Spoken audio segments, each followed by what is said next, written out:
Hi guys, welcome to the 7.4 transformation of exponential functions video. In this video I'm going to show you how you can transform an exponential function on a graph either by stretching, compressing it, or moving it up or down or left and right.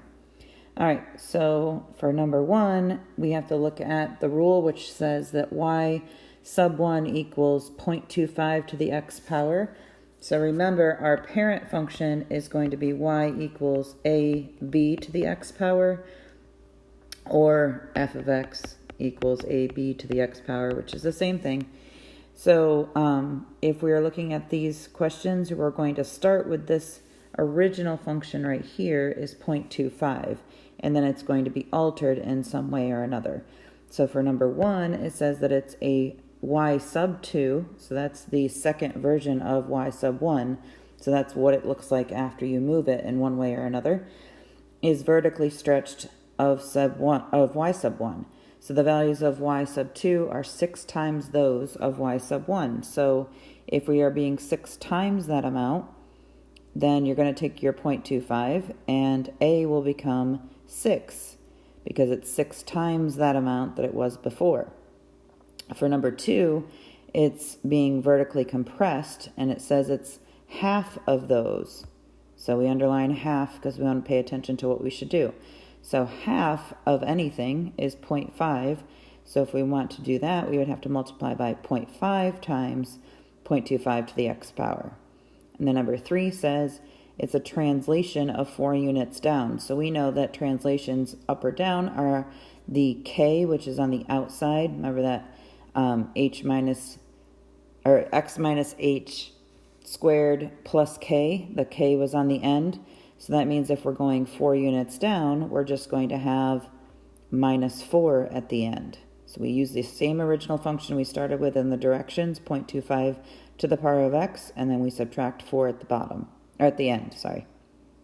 And then number 4, exactly the same thing, except for now we're doing 11 units up, so we're going to make it plus 11.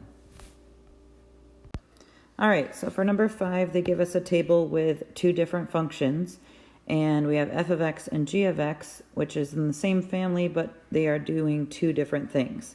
So we first need to identify what the 2 functions are and write them down for each f of x and g of x.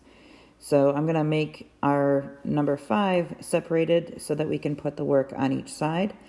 So when you're looking at f of x and g of x, we have to find the numbers that will go into our parent function, which is f of x equals a times b to the power of x. So how you identify what a is you look for where the x value is 0, and whatever the y answer is, that is your a term. So if you're looking for where x is 0, we have f of x is 1 and g of x would be 0.4. So we're going to write a equals 1 and a equals 0.4 for the g of x side. So then we're going to have to find b for each of them. So b for the, remember, is just taking the second number and dividing it by the first. So if you're looking at these numbers in the table, however, do you see how negative 1's answer is 0.2 and then divided by 0.04? Those aren't really friendly numbers to divide with. So you can go further down the table and use other numbers. As long as you're doing the right number divided by the left number, it doesn't matter which one you choose. So I did 25 divided by 5, which equals 5. So that's our b answer for f of x.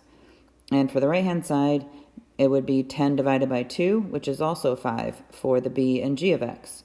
So now you just plug in those values and put in x for the exponent, and you're done. So we've got 1 times 5 to the x power, which is just 5 to the x power. And then on the right-hand side, we have 0.4 times 5 to the x power. And then it says for number 6, is g of x a vertical stretch or a vertical compression of f of x? So looking at g of x, you see how this says 0.4.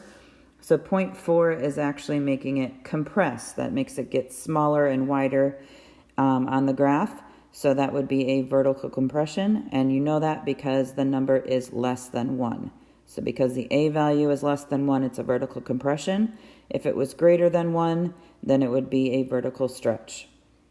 All right, so number 7 says, let h of x be the function defined by h of x equals negative f of x. So that means all of the y answers are going to be the opposite of what you see in the chart. So that would mean that it's actually going to reflect across the x-axis. So describe how the graph of h of x is related to the graph of f of x. It's the same exact graph. You're just flipping it down over the x-axis. So each value of h of x is the opposite of f of x, except for example, we have 1 comma 5 becomes 1 comma negative 5. So all of those values in the box or the table up above are now the opposite. So think about that on the graph. Instead of it being 5 at the y value, now it's negative 5. So in order to go down to negative 5, it's flipping across the x-axis. So the graph of h of x is just a reflection of f of x across the x-axis. So it's exactly the same graph, it's just reflected. Go Seahawks.